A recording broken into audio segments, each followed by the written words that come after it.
예, 오늘의 시황 브리핑 시작하겠습니다. 그러니까 미국과 중국의 관세 하향이 공식적으로 발표가 됐죠.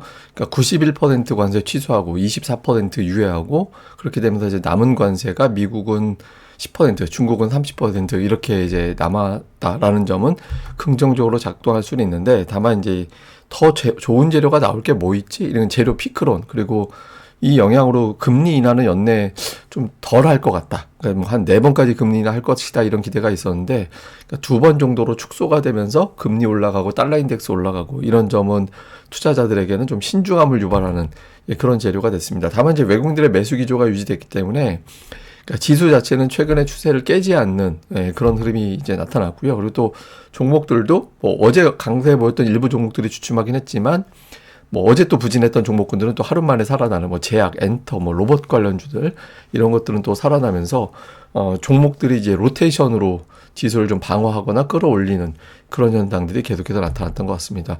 근데 어쨌든 미국과 중국 간의 관세 축소 이슈가 가장 강했는데 뭐 앞서 말씀드린 대로 91% 취소하고 24%는 90일 동안 유예하고 이 기간 동안에 협상을 한다. 물론 이제 이게 꼭 긍정적인 건 아닐 거예요. 저 협상하는 과정에서 굉장한 신경전이라든가 뭐 벼랑 끝 전술 이런 것들이 나올 가능성이 높다라는 분석이 많죠. 그런데 어쨌든 그러니까 관세 자체가 지금 당장은 내려갔다라는 점, 그러니까 관세가 내려가 있을 때 구매를 확 해두면 그러면 이제 나중에 재고를 좀 쌓아놓고 있으면 관세도 올라갔을 때 일정 수준까지는 버틸 수 있는 여력이 좀 생기는 거잖아요. 그래서 시간을 좀 벌었다.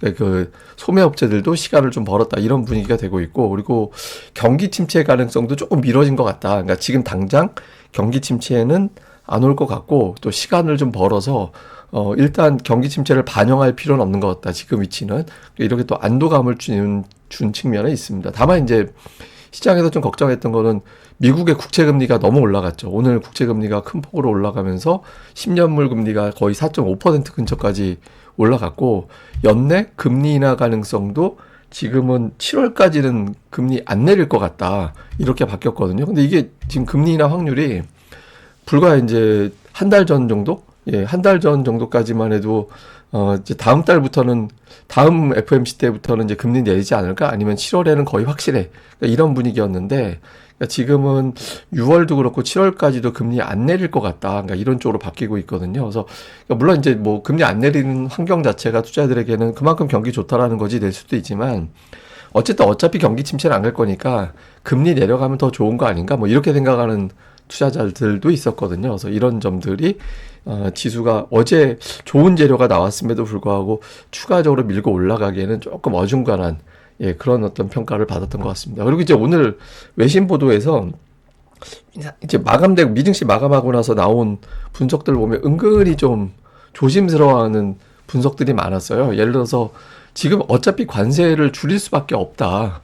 예, 이제 줄일 수밖에 없었는데 다만 그래도 미국이 기본적으로 10% 관세 부과한 거고 나라들별로 협상하면서 10% 플러스 알파가 되는 거잖아요. 그래서 이 관세 부과되는 거기 때문에 여전히 성장에는 부담이 된다. 이런 평가가 나왔고 또 피치에서는 실효 관세가 어제 대비 그러니까 중국과의 어떤 관세 협상 이후에 제법 큰 폭으로 떨어지긴 했지만 작년 말에 2.3%였는데 지금 13.1%면 되게 높은 거 아니냐. 그러니까 이 점은 부담이 된다라는 분석을 했고 또 한편으로는 지금 저렇게 협상을 한다라는 건 그만큼 경제가 안 좋아지고 있다라는 반증이다. 그래서 지금 경제가 과연 이 협상만 가지고 살아날 수 있겠느냐. 그러니까 이런 의구심을 가지고 있는 거죠. 그리고 또 금리 인하 가능성이 낮아졌다라는 점, 그리고 뭐 아직까지 확정적으로 협상을 종료한 나라, 특히 아시아 국가들은 없었다. 그러니까 이제 협상이 진행되는 과정에 있다라는 점은 여전히 변수가 많다. 이런 어떤 분석들이 나오다 보니까 저기 맞아. 중국과의 어떤 협상이 그냥 유예시킨 거지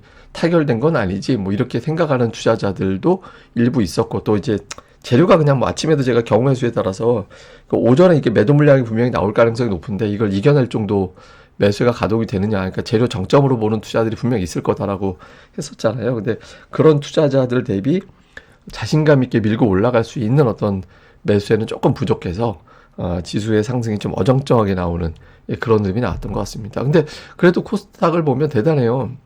4월 3일 이후에 이틀 연속 하락이 없어요. 예, 이틀 연속 하락이 없고 하루 빠지면 그냥 어쨌든 그 다음 날은 올리는 그런 모습들이 나오고 있거든요. 그래서 거래 대금이 아직 좀 아쉽긴 한데 어쨌든 그 최근에 박스권 상단을 돌파하려는 시도까지는 나오곤 있거든요. 근데 다만 상승 종목이 압도하진 못하죠. 아직까지 ADR이 높은 수준이라서 오늘 제법 떨어지긴 했거든요. 그래서 제가 오늘부터는 ADR이 빠지는 사이클이라고 말씀을 드렸잖아요. 그래서 오늘부터는 좀 떨어지긴 했는데 아마 이제 수요일부터는 ADR이 과매수권에서는 벗어나게 될 겁니다. 근데 어쨌든 지금 위치도 과매수권에서 벗어났다라는 거지 뭐 과매도라든가 가격 부담이 끝났어 이렇게 얘기할 정도는 아니거든요. 그래서 상승 종목이 압도적인 날이 쭉쭉 나오기는 쉽지 않다. 그러니까 차별화 장세 형태가 조금 더 이어질 가능성이 높은 구간이다라는 점도 이제 생각은 했어야 되는 것 같습니다. 뭐 특징으로는 오늘 시가총액 상위 종목은 조금 엇갈렸죠. 어제 삼성전자 한 종목이 지수 20포인트 올렸거든요. 어제 삼성전자가 어제 코스피가 30포인트 올랐는데 삼성전자가 그중에서 20포인트를 올린 거였어요. 근데 오늘은 뭐 지수 혼자 5포인트 빠졌고 그리고 LG에너지 솔루션이 오늘 많이 빠졌잖아요. 이게 지수 양시장에서 2차 전지주들이 발목을 잡는 그런 역할을 했는데 그 미국에서 IRA 조기 종료한다. 이게 이제 전기차 보조금 지급하는 거잖아요. 당초는 2032년인가요? 그러니까 그때 종료하는 걸로 예정이 되어 있었는데 이걸 그러니까 전기차 구매할 때 보조금 주는 거, 세액공제 하는 형태로 이게 주는 거를 갖다가 이 내년도 말로 그냥 조기 종료시키는 거를 추진한다더라. 이런 내용들이 이제 보도가 됐거든요. 그래서 이렇게 되면 내년 이후에 전기차 판매가 줄어들게 되고 이러면 배터리 업체들 실적 나빠지는 거 아닌가 이런 걱정이 좀 있죠. 그러니까 물론 이게 통과된다라는 보장은 없대요. 그러니까 공화당 내부에서도 이거 종료하는 거 반대하는 사람들이 제법 많아서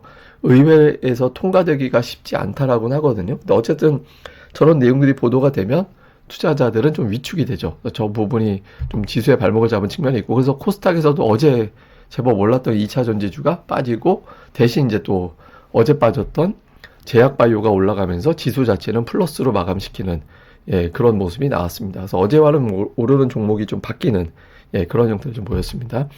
자, 수급에서 외국인들이 계속 매수합니다. 그러니까 최근 5거래 연속해서 매수인데 규모가 아직은 적어요. 그러니까 지금은 2,500억, 600억 이 정도 매수가 들어오고 업종도 고르게 쫙 담는 그런 모습이 나와야 되는데 좀 조심스러워하는 그러니까 뭔가 좀 하나 좀 더 보여줘 뭐 이런 느낌이 좀 있거든요. 그래서 어쨌든 그래도 매수는 매수죠. 그러니까 조심스러운 가운데 매수하고 있고 종목은 역시 SK 하이닉스 이제 매수하고 있고 삼성전자는 굉장히 수줍게 매수하는 정도죠. 그러니까 삼성전자가 저 아래 들어가 있는데 어쨌든 하이닉스, 삼성전자, 기아, 현대차 이렇게 해서 전차 군단 매수가 들어오고 있고 그 외에 이제 조선주 이런 것들이 이제 매수에 들어오는 게 특징이었고요. 그다음에 기관 투자자들도 역시 삼성전자를 매수하는 그런 모습을 보였습니다. 그 외에 이제 해운주라든가 이런 게 근데 이게 약간 그 외에는 뭐 종목별로 업종 내에서 좀 골라가는 그런 형태를 좀 보인 게 특징이었던 것 같아요. 그리고 코스닥 쪽에서는 외국인들이 딱히 이렇게 업종별 특징은 없는데 뭐 제약바이오라든가 뭐 화장품이라든가 엔터라든가 이런 게 있는데 좀 골라 담는 그런 느낌이 좀 있었고요. 기관 투자자들은 제약바이오 계열의 종목군들을 좀 많이 담는 상대적으로 이제 더 많이 담는 그런 모습을 보였고 그 외에는 업종 내에서 골라서 담는 그런 모습을 보인 게 오늘장 수급의 특징이었습니다. 자, 이후에 이제 상황을 요약을 해보면 우선 미국의 CPI 나옵니다. 그러니까 미국의 소비자 물가지수. 그러니까 미국이 그러니까 마트로 치면 마트에서 제품을 공급하는 거 생산자 물가. 다음에 거기서 사람들이 라벨에 붙여서 가격표 보는 거 이게 CPI. 들어가는 고객이 소비하고 나오는 거 PC 이렇게 구분된다라고 말씀드렸잖아요. 그래서 일단 미국의 소비자 물가가 어느 정도 되느냐. 전월 대비 0.3, 전년 대비 2.4, 근원은 0.3, 2.8인데 이건 거의 지난달하고 비슷할 거다. 그러니까 지난달 대비 전월비만 좀 올라갔을 거 정도고 거의 나머지는 지난달하고 비슷하지 않을까라고 보고 있거든요. 그러니까 예상치대로 나오는 게 중요해요. 예상치보다 아래쪽으로 나오면 더 좋고 그러니까 예상치 비슷하게만 나오면 다행인데 만약에 이게 예상치보다 올라가 버리면 혹시 관세 여파로 물가 올라가는 거 아니야? 그럼 금리 진짜 못 내리는데 이런 분위기 될 수 있거든요. 요 흐름이 지금 되게 중요하고요. 그 다음에 이제 빅테크가 오늘 강세 보이는데 이 강세 보이는 한편으로는 공매도 청산. 그게 굉장히 큰 영향을 줬을 가능성이 있거든요. 그래서 근데 어쨌든 그게 보통 하루 강하게 작용되고 나면 그 하루 이틀 정도는 수급이 텅 비는 경우가 있어요. 근데 그럼에도 불구하고 매수가 재차 유입이 된다라면 제법 강한 매수세가 유입이 됐구나. 이렇게 또 평가가 될 수 있습니다. 그래서 빅테크주들이 연속적으로 올라갈 수 있느냐, 이게 단기적인 정점이 되느냐, 요거 좀 볼 필요가 있고요. 그 다음에 우리 증시는 외국인들이 이제 5일 연속 매수했는데 순매수 규모가 좀 어정쩡해요. 아직까지는. 그러니까 좀 매수 규모가 1,000억대보다는 한 2,500억 막 이렇게 좀 연속 들어와야 되는데, 그래도 어쨌든 돌아온 건 다행이잖아요. 근데 여기서 이제 외국인들의 매수 규모가 커진다는 의미는 뭐냐면 주요 수출주들, 그러니까 전기전자, 자동차, 배터리, 이쪽에 매수 강도가 강하다는 얘기가 되고, 매수 규모가 크지 않다라는 것은 오늘같이, 어제 오늘같이 관세 피해주, 대피주 이런 것들이 순환한다, 이렇게 될 수 있거든요. 그래서 매수 규모가 늘어나는지 여부, 요걸 좀 볼 필요가 있고, 뭐 계속 말씀드렸던 대로 피해주와 대피주가 하나씩 움직이고 있거든요. 이게 사실 이게 시장에 대한 확신이 아직은 없다는 의미도 될 수 있어요. 이렇게 되는 거는. 그러니까 아예 그냥 관세 벗어났어, 그 장세로 갈 거야, 아니면은 지금은 그냥 종목 장세로 갈 거야, 이렇게 이제 딱 풀어줘야 되는데 그게 안 되고 있거든요. 그래서 조금 시장이 조심스러워하고 있다. 그래서 눈치 보고 움직이고 눈치 보고 움직이고, 그러니까 이런 형태가 반복되면서 차별화 장세, 시소 장세가 조금 더 이어질 가능성이 있어 보인다, 이렇게 보면 될 것 같습니다. 근데 이제 우리나라는 대신 이건 있어요. 그 대통령 임기 1, 2년 차 주식시장 흐름을 보면 대체로 그 초반에 우리 증시가 좀 강한 그런 경향성이 있긴 하거든요.